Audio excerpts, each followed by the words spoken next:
আপনার কাছে জানতে চাই যে জাপানে গিয়ে জাপান সফরে মানে দুটি ঘটনা পাশাপাশি ঘটেছে বেশ। বিএনপির ভারপ্রাপ্ত চেয়ারম্যান জনাব তারেক রহমান বলেছেন যে ডিসেম্বরে নির্বাচন তিনি চান এবং ডিসেম্বরে নির্বাচন হবে। সেদিনই সময়ের একটু হেরফের থাকতে পারে, কারণ জাপান বাংলাদেশের পূর্ব দিকে প্রায় একই সময়ে ডক্টর মোহাম্মদ ইউনূস মাননীয় প্রধান উপদেষ্টা বাংলাদেশ সরকারের তিনি বলেছেন যে একটি মাত্র দলই আসলে ডিসেম্বরে নির্বাচন চায়।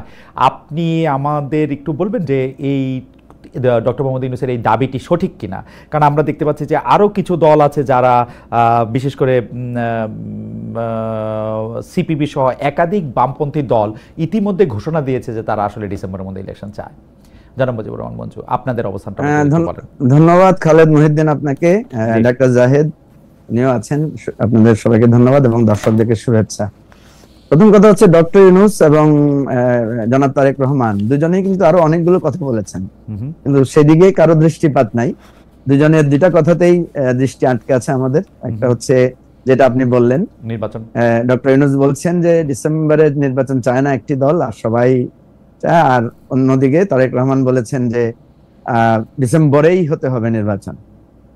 এখন আমি যেটা দেখি আর কি, যে যদি এটাকে আমরা একটা আলাদা বাক্য হিসেবে দেখি যে ডিসেম্বরে নির্বাচন শুধু বিএনপি চায় বা একটি মাত্র দল চায়, শুধু বাক্য হিসেবে এটা সঠিক নয়। কারণ আমরা অনেক রাজনৈতিক দলই আমরা ডিসেম্বরের দলের ব্যাপারে, নির্বাচনের ব্যাপারে আমরা আমাদের মত আছে, আমাদের সম্মতি আছে।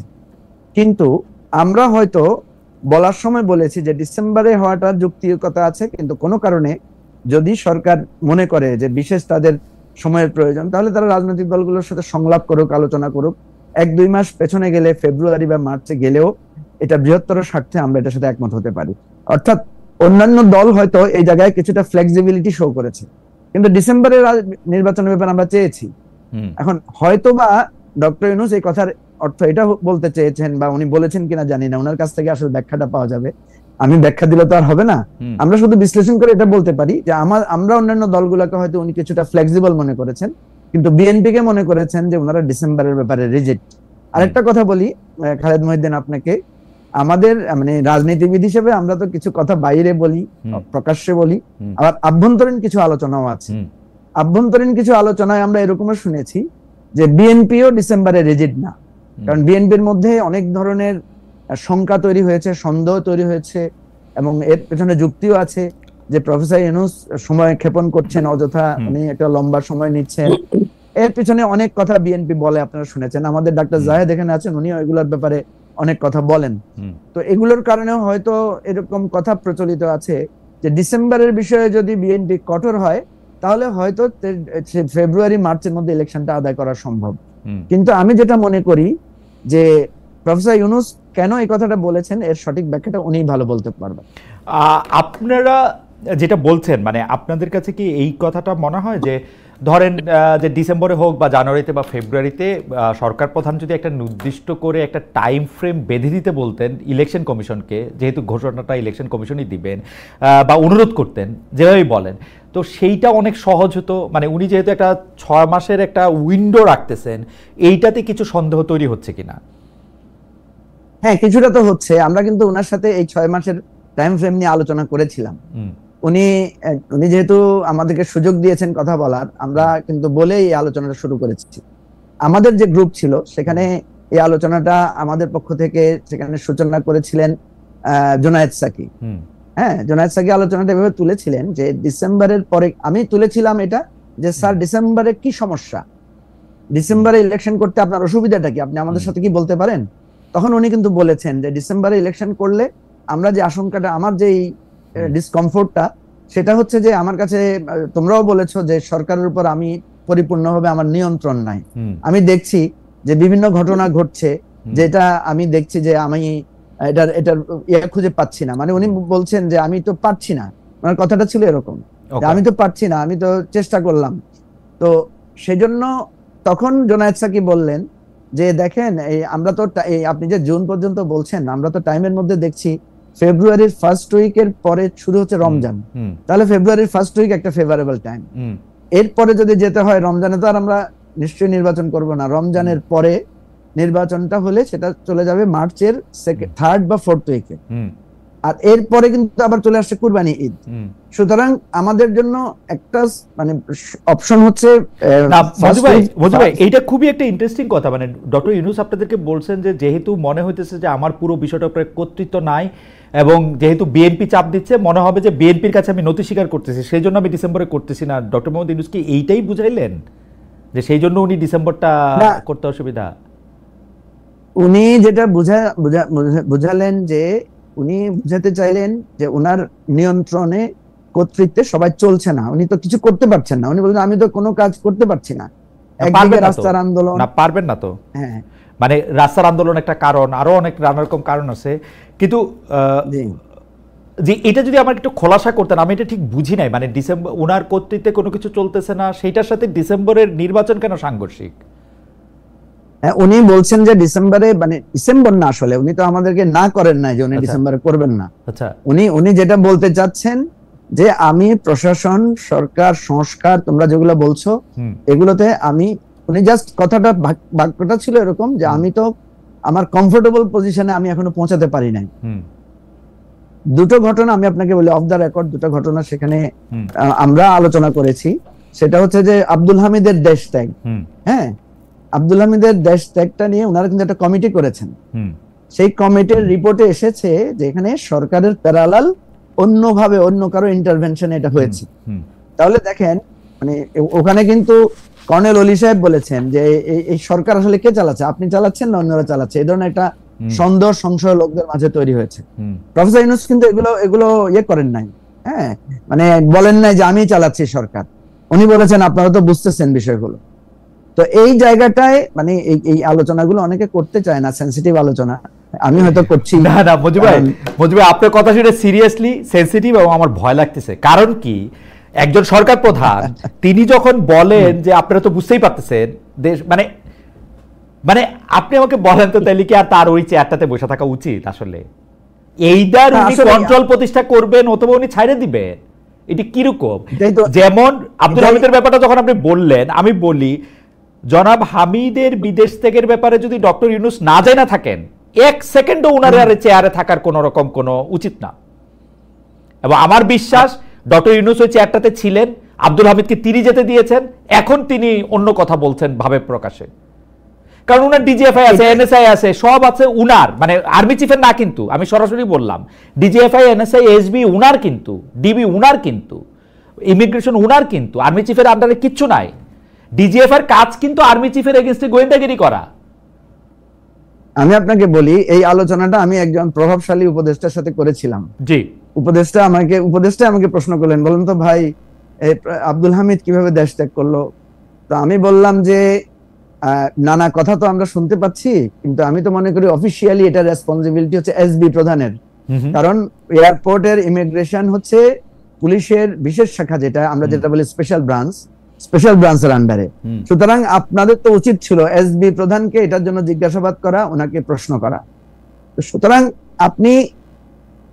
আমি আপনাকে একটা অনুরোধ করব, সেটা হচ্ছে আমাদের এই স্বরাষ্ট্র উপদেষ্টা কিন্তু বলেছিলেন, আপনার মনে থাকার কথা, উনি বলেছেন এটার পেছনে যারা আছে তদন্ত করে, এটার পেছনে উনি আছেন সবার আগে, স্বরাষ্ট্র উপদেষ্টা সবার আগে আছেন।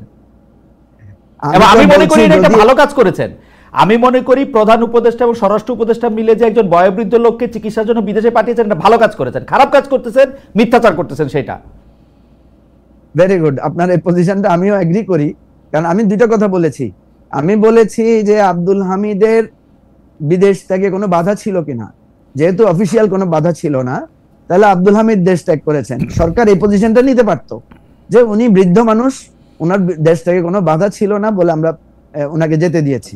কিন্তু সরকার কি নিয়েছে দেখেন, সরকার বলছে ওনার বিরুদ্ধে বিস্ফোরক এনে মামলা আছে, উনি ফ্যাসিবাদের সহযোগী ছিলেন, এবং উনি কিভাবে গেলেন এটা আমরা জানি না, অথচ উনি দেশের মধ্যে চিকিৎসা নিয়েছেন। এবং আমরা যতটুকু জানতে পেরেছি যে উনি কিন্তু একটা খুবই দুরারোগ্য ব্যাধিতে আক্রান্ত, এবং সেটা খুবই সিরিয়াস পর্যায়ে। এবং আমার কাছে মনে হয় মঞ্জু ভাই, আমাকে সিরিয়াসলি মনে হয় যে ডক্টর ইউনূস একজন খুবই সহানুভূতি প্রবণ, খুবই মানে আমি বলবো যে একজন মানে মানে মানে মানে একজন সমবেদনাপূর্ণ একজন মানুষ। তিনি দেখেছেন একজন বয়স্ক লোক এটা, এবং তিনি যেতে দিয়েছেন। কিন্তু আমার যেটা আপত্তির জায়গা সেটা হচ্ছে যে তিনি ছলনা করছেন বা তার সরকার ছলনা করছে। এই ছল আমরা আরো নানা জায়গায় দেখতে পেয়েছি। আমাদের দুর্ভাগ্য মঞ্জু ভাই, আপনি দেখেন, আপনি হয়তো মনে করবেন যে এই কথাগুলি আপনাকে কেন বলা হয়েছে, দর্শক কেন মনে করবে। আমরা কিন্তু চেষ্টা করি আমাদের উপদেষ্টাদের আনতে, আমাদের উপদেষ্টারা হয় আমাদের কাছে, আমার কাছে আসে না। এখন আমি কিন্তু গতকাল থেকে অনেকবার চেষ্টা করেছি আমাদের উপদেষ্টাদের আনতে, তারা হয় আসে না, নাইলে তারা কিভাবে আমি জানি না, তারা তো প্রশ্নের জবাব দেয় না। আপনাকে তারা শুধু মঞ্জু ভাইয়ের প্রশ্নের জবাব দেয়। আমি তো সেটা আগেও বলছি। শুনেন, আমি আপনাকে বলি, আপনি যে কথাটা তুলছেন, আপনি এখন দেখবেন প্রেস ক্লাবের সামনে আমাদের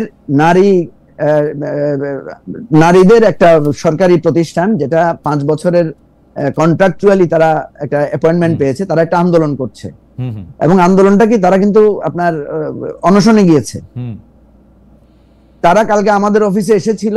আমি 2 জন উপদেষ্টাকে অনুরোধ করেছি তাদের জন্য অ্যাপয়েন্টমেন্ট দেন, তাদের কথাগুলো একটা শুনেন। কোন উপদেষ্টা তাদেরকে সময় দেয় নাই। শেষে আমি তাদেরকে ফোন নাম্বার দিয়ে আমি বললাম যে আপনারা নারী কমিশনের চেয়ারম্যান আছেন পারভিন শিরিন হক, ওনার সাথে কথা বলেন। ওনার সাথে তারা কথা বলেছে। শিরিন হক আপা তাদের মুখের উপর বলেছে আমার সময় নাই আপনাদের সাথে কথা বলার। আপনি বুঝেন যে এই সরকারের লোকদের কথা বলার সময় নাই, তারা রাজনীতিবিদদের কোনো কথাই শুনতে চায় না। আপনি এখন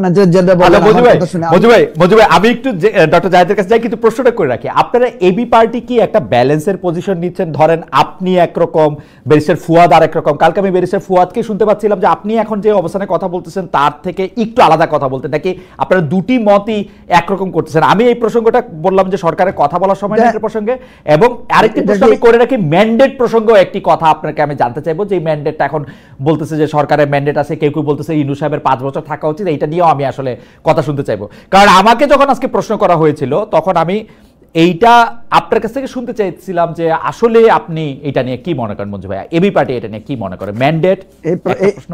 আমি একটু আসি ডাক্তার কাছ থেকে, যে আপনার প্রশ্নটা কি ডাক্তার জাহেদ আপনাকে শিখিয়ে দিল কিনা আমি সন্দেহ করছি। যাই হোক, না, আপনারা এরকম সন্দেহ চিরকাল করবেন, কে কারে প্রশ্ন শিখায় দেয়, এটা আমার কোনো আপত্তি নাই। আমি সকলের কাছেই প্রশ্ন শিখি, যেমন আপনার কাছেও, এতে কোনো সমস্যা নাই। ধরেন জাহেদই শিখাইছে, কোনো অসুবিধা নাই। আমি একটু ডক্টর জাহেদের কাছে জানছি। আচ্ছা ডক্টর জাহেদ, গত কিছুদিন ধরে আমি খেয়াল করতেছি যে আপনার যে অভাবনীয়, মানে অতুলনীয় জনপ্রিয়তা, অনলাইনে বলি, সারা রাজনৈতিক বিশ্লেষক হিসাবে, সেইটার মধ্যে একটা বড় কারণ ছিল যে আপনি আসলে ভারসাম্যপূর্ণ কথা বলতে পছন্দ করেন, দুটো দিকই তুলে ধরেন বা অনেক সময় অনেকটা দিকই তুলে ধরেন। কিন্তু মাত্রই ডিসেম্বরে ইলেকশন, নাকি বড় জোর সরকার প্রধানের কথা মতো জুনে ইলেকশন, এই মাত্রই এই কটুক জায়গা নিয়ে আপনি যেভাবে সরকারের দিকে বারবার আঙ্গুল তুলছেন, সরকারের মধ্যে ষড়যন্ত্র দেখছেন, এটা একটু একপেশে হচ্ছে কিনা? মানে সরকারকে আপনি বেশি যে দায়ী করছেন, এটা একটু মানে মানে আপনি বুঝতে পারছেন, এটা একটু টানেল ভিশনের কাজ হচ্ছে কিনা? হ্যাঁ, ধন্যবাদ। আমাকে একদম স্পেসিফিকলি যেটা মনে হবে সেটাই জিজ্ঞেস করবেন, আমি জবাব দেবো। তার আগে যে একটু হঠাৎ মনে পড়লো, আপনি উপদেষ্টাদেরকে আনতে পারছেন না বলে একটু আফসোস করছেন, কিন্তু আপনি মঞ্জু ভাই থেকে পেয়েছেন। খেয়াল করেন, মঞ্জু ভাই কিন্তু এর মধ্যে বললো যে একজন উপদেষ্টা জানতে চেয়েছে হামিদ কিভাবে পালালো মঞ্জু ভাইয়ের কাছে। আমার মনে হয় মঞ্জু ভাইকে আপনি যদি ভালো মতো একদিন ডেকে সব কথা বলেন, আপনি অনেক কিছু জানতে পারবেন, জাতীয় জানতে। কিন্তু মঞ্জু ভাই তো আমার চেয়ে অনেক বেশি বুদ্ধিমান। মঞ্জু ভাইয়ের আইকিউ মনে আমার থেকে 15-20 বেশি হবে। মঞ্জু ভাইয়ের তো প্রশ্ন করে জবাব পাওয়া কঠিন। হাউএভার আমরা চেষ্টা আমি জবাব দিব। আচ্ছা, এখন নির্বাচনের ব্যাপারে ইনফ্যাক্ট আমি একটু এভাবে যদি বলি, আমার চ্যানেলের নামটা হচ্ছে Jahed Stake. So I do analyse, আমি সেটা তো করি, আমি আমার অপিনিয়নও জানাই, এবং অনেক ক্ষেত্রে আমি আমার অপিনিয়ন, ধরুন শেখ হাসিনার সময় আমি আমার অপিনিয়ন জানিয়েছি বহু ক্ষেত্রেই, এখনো অনেক ক্ষেত্রে আমি আমার অপিনিয়ন জানাই। এখন নির্বাচনের প্রশ্নে আমি সরকারের যে ধরনের আচরণ দেখছি, আমি মনে করি সরকারের মধ্যে নির্বাচন ইভেন জুনে হবে, এই ব্যাপারে আমি আসলে আস্থাশীল হতে পারি না। আমি আপনাকে একটা ছোট উদাহরণ দিই। আমরা অনেকে হয়তো খেয়াল করিনি, জাপানের প্রধান উপদেষ্টা যেভাবে বক্তব্য দিয়েছেন, বা মঞ্জু ভাই তাদের মিটিং এর যে কথা বললেন, খেয়াল করুন খালেদ ভাই, আপনি দীর্ঘ সময় তার সাথে আলোচনা করেছেন যে উনি মনে করছেন ডিসেম্বরের মধ্যে উনি আর পারছেন না আইন শৃঙ্খলা নিয়ে। আচ্ছা, এটা কি রেজোনেট করছে না জনাব নাহিদ ইসলামের সাথে? আপনি খেয়াল করবেন রয়টার্স এর সাথে এবং এরপর এএফপির সাথে ইন্টারভিউতে নাহিদ ইসলাম এক্স্যাক্টলি এই কথাটা বলেছিলেন যে এই বছরের মধ্যে নির্বাচন হবে না বলে তিনি মনে করেন, কারণ আইন শৃঙ্খলার অবস্থা ভালো না। আমি ইদানিং রাগঢাক ছাড়াই বলছি, এনসিপি আসলে ডক্টর ইউনূসের দল। কেন, আপনি যদি চান আমি সেটা ব্যাখ্যা করতে প্রস্তুত আছি। তো জনাব নাহিদ ইসলাম ওটা বলছেন, উনিও বলছেন। আচ্ছা, নাম্বার 2 যেটা আপনি জিজ্ঞেস করছেন এবং আমি আপনার সাথে একমত, 9 মাস পার হয়ে গেছে, উনি কন্ট্রোল আনতে পারেন না এবং অনেক ক্ষেত্রে আমরা কন্ট্রোল আরো কমছে বলে মনে হয়। ডিসেম্বরে উনি পারবেন না মনে করছেন, 6 মাসের পর মানে ডিসেম্বরের পর ওনার হাতে কি কোনো একটা ম্যাজিক আসবে বাই উইচ উনি সবকিছুর উপর নিয়ন্ত্রণ নিয়ে আসতে পারবেন? আরেকটা প্রশ্ন, উনি ডিসেম্বরের মধ্যে যদি হবে না বুঝতে পারেন নিরাপত্তা জনিত কারণে, এখন উনি ডিসেম্বর থেকে জুনের এই আলাপ কেন করছেন? উনি স্পষ্ট করে বলে দিক যে ডিসেম্বরের মধ্যে তো হবে না, তো আমি এবার জুনের দিকেই তাকিয়ে আছি। ডাক্তার রহমান, আপনি তো চমৎকার বলেন, আমি শুনতে থাকি, সেজন্য আপনি আমাকে একটু প্রশ্ন করার সুযোগ দিয়েন। আপনি বলেন যে এখন একটু থামলাম, কারণ হচ্ছে আমি ভুলে যাব যদি আপনি আমাকে প্রশ্ন করতে দেন। সেইটি হচ্ছে যে আপনি যেটি বলছেন যে উনি বলতেছেন, এটা আসলে খোলাখুলি মানে নাহিদ সাহেবের কথা আর উনার কথা একমত হয়ে যাওয়া মানেই যে ওনারা দুজন একদল করা, এইটা ঠিক অতি সরলীকরণ আমি মনে করি। 2 নাম্বার হচ্ছে যে আপনি যদি দেখেন যে ডিসেম্বরের মধ্যে সবকিছু, ডিসেম্বর পার হইলেই কি অন্য কিছু ঠিক হইতে থাকবে কিনা জুনে, এইটা তো উনার একটা প্লি সব দলের প্রতি যে আপনারা এখন আমার উপর আস্থা আনেন, আপনারা আমার সাথে বসেন, বৈশা একটা ডেট ডুটের কথা আমরা একটা চিন্তা করব। কিন্তু আপনারা যখন আমাকে ডিসেম্বর থেকে জুনের মধ্যে ডিসেম্বরটাতেই চাপ দিতে থাকেন, তখন তার এটা কোথাও আগায় না। আইন শৃঙ্খলা বলেন আর যাই বলেন, এইরকম একটা সরকারের পক্ষে তো সকলের সহযোগিতা ছাড়া, বিশেষ করে বড় রাজনৈতিক দল বিএনপির সহযোগিতা ছাড়া এটা তো সম্ভব না। এবং বিএনপি তো দিনে দিনে এটা দুর্বিষহ করে ফেলছে। আমি আর কথা মাঝখানে বলবো না, আমি একটু দুই তিনটা পয়েন্ট আপনাকে বলি। দেখেন, বিএনপি আওয়ামী লীগ পতনের পরে 9 মাসও তারেক রহমান সাহেব দেশে ফিরে নাই। আইন আদালতের কথা বলা হচ্ছে, বেগম জিয়ার মামলা পরের দিন উঠছে ডক্টর ইউনূস সাহেবের সাথেই, তারেক রহমান সাহেবের সব মামলাও ইন অ্যাবসেন্সে উঠে গেছে। এই নিজেদের শক্তি দিয়ে ঢাকা দক্ষিণ অচল করে রাখা একদিনের মেয়রশিপের জন্য বাংলাদেশে যা শুরু করছে জনাব ইশরাক, সেগুলি আসলে কিভাবে ইউনূস সাহেব একটা ইলেকশনকালীন সরকার কিভাবে হবে বিএনপি যদি এগুলি করতে থাকে? জি ডক্টর জাহেদ, আপনি একটু বলেন। নিশ্চয়ই আমার কাছে যথেষ্ট আমি মনে করি যে তথ্য এবং প্রমাণ আছে ভাই, আমি প্রমাণ করতে পারবো যে ডক্টর ইউনূস অন্তত বিএনপির সাথে কোনো রিকনসিলিয়েশন চাইছেন না। প্রবলেম কিন্তু ওই জায়গায়।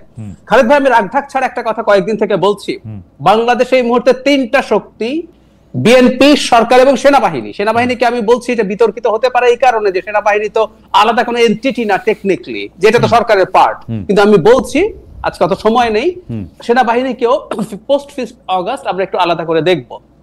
এই 3টা শক্তির মধ্যে রিকনসিলিয়েশন লাগবে। এখন সমস্যা যেটা হচ্ছে, ধরুন বিএনপির যে মুভমেন্ট হলো সেটা প্রেস সচিবের ভাষ্য মতে, কারণ তিনি আমাদেরকে জানাতেন আগে 137টা আমরা এরকম রোড ব্লকেড হয়েছে, 147টা হয়েছে, তো বিএনপি তো মাত্র তারপর গেল।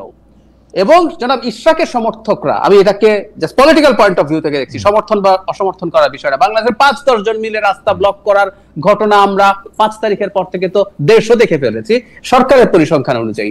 হঠাৎ করে এটায় তার এত খারাপ লেগে উঠলো কেন?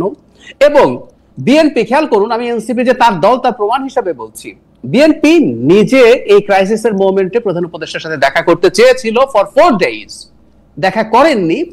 রাদার তিনি জনাব নাহিদ ইসলামকে ডেকে তার এই পদত্যাগ নিয়ে তার মন খারাপ, তিনি সেই তথ্য জানান। নাহিদ ইসলাম এসে প্রথমে একটা বিদেশি বিবিসি বাংলাকে প্রাথমিকভাবে অন রেকর্ড উনি বলেন যে ডক্টর ইউনূস এটা বলেছেন।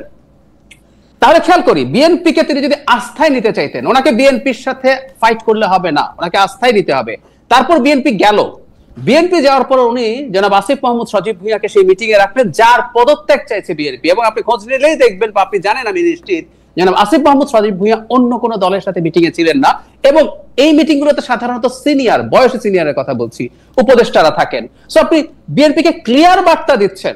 এরপর জনাব তারেক রহমান তার যে লাস্ট বক্তব্য, তাতে তার কিছু ধৈর্যচ্যুতি ঘটেছে বলে আমাদের মনে হতেই পারে। উনি যে ইউজুয়াল যাদের ঢং তার বাইরে গিয়ে কথা বলেছেন। তারপর তিনি জাপানে দাঁড়িয়ে যে কথা বলেছেন, আমরা এটাকে ভদ্রভাবে অসত্য বলতে পারি, অথবা ডিসইনফরমেশন স্প্রেড করছেন বলতে পারি। খালেদ ভাই, বরং আমরা এভাবে বলতে পারি, ডিসেম্বরে নির্বাচন হতে পারবে না এই আলাপ করছে এনসিপি, আর কেউ না, নট আ সিঙ্গেল পার্টি প্রকাশ্যে। অথচ উনি বললেন একটা দল চায় না, হয়তো ইম্পারেটিভ করে ফেলেনি, কিন্তু আমরা প্রচুর নিউজ দেখি বিএনপির সাথে থাকা জোট, বাম জোট যারা আছে, মঞ্জু ভাই নিজে তার দলের অবস্থানের কথা বললেন, তো উনি তো আসলে বিএনপির সাথে একটা ফাইটে নেমে গেছেন, আমরা দেখতে পাচ্ছি। আর আমি এটাও বলতে চাই, যদি বিএনপির দিক থেকে কোনো ধরনের কোনো সমস্যা হয় বা আর কারোর দিক থেকে, সরকারকে এই ক্ষেত্রে পদক্ষেপ নিতে হবে, তাকে অভিভাবকের মতো তার সাথে বসতে হবে এবং তাকে কনফিডেন্সে নিতে হবে। আমি তো একদম বাইরে থেকে, আমি ভেতরে কিছু না জেনেই বলছি, বাইরে থেকেই তো দেখছি এখানে ফাইট হচ্ছে এবং তিনি এমন একটা দলকে প্রিভিলেজ দিচ্ছেন। জনাব নাহিদ ইসলামকে ডেকে বললেন, আমি আপনাকে আলাদা একটা প্রশ্নও করি, আপনাকেও একটা প্রশ্ন মাঝে মাঝে করা দরকার। প্রথম দিন যখন বিএনপি জামায়াত ইসলামী বসলো, উনি যখন ডাকলেন, বিএনপি বা জামায়াত ইসলামী নিবন্ধিত না হলেও বাংলাদেশে আওয়ামী লীগের অ্যাবসেন্সে সংখ্যার দিক থেকে সেকেন্ড হাইয়েস্ট বা লার্জেস্ট দল, ওই দিন এনসিপি আলাদা ডাক পেয়েছে কেন? পরের দিন দুটো গ্রুপে বাকি দলগুলোকে, মঞ্জু ভাইয়ের দলও একটা গ্রুপে ছিলেন, মঞ্জু ভাই কেউ আমি জিজ্ঞেস করি তার দল মাঠে থেকে যা যা করেছে ওভার দ্য ইয়ার্স, ওনার দল কি এনসিপি চাইতে অন্য কিছু যে ওনাকে আলাদা ডাকা হয় নাই, কিন্তু এনসিপি কে ডাকা হয়েছে আবার আলাদা করে। আমি এরকম প্রচুর